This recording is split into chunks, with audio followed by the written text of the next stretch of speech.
He was a happy, sweet, affectionate little boy who had a wonderful capacity for compassion.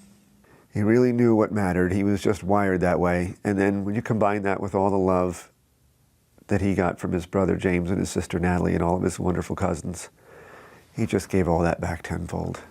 He was just such a beautiful little soul. Daniel Barden was one of 26 who died in the massacre at Sandy Hook Elementary. His dad raced to the school that day, desperate, helpless.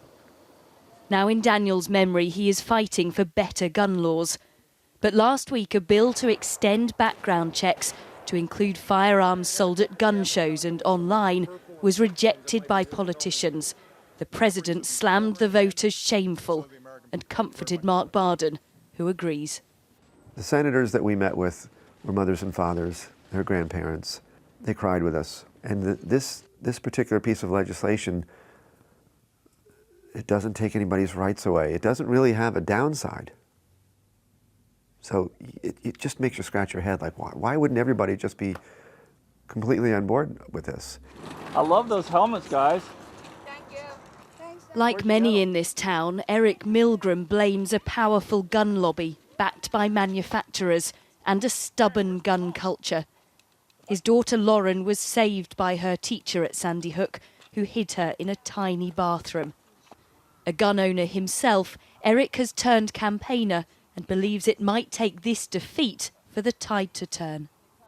When that bill failed, a lot of average, ordinary people who before never cared about politics, who never cared about gun laws, all of a sudden went, wow, this is really broken. We need to do some common sense things here. I need to get involved because that could be my children next. That could be my school.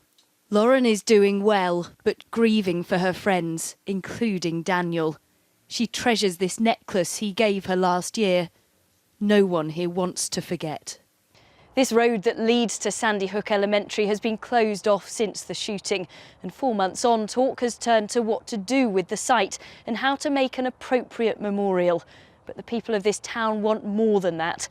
They want a legacy that is set in law. As spring arrives in Sandy Hook, they are still confident of change. It will take more than one rejection in the Senate to stop them fighting. The Sandy Hook Promise Group has a saying that sums it up. Our hearts are broken, our spirits are not. Tessa Chapman, 5 News, Sandy Hook, Connecticut.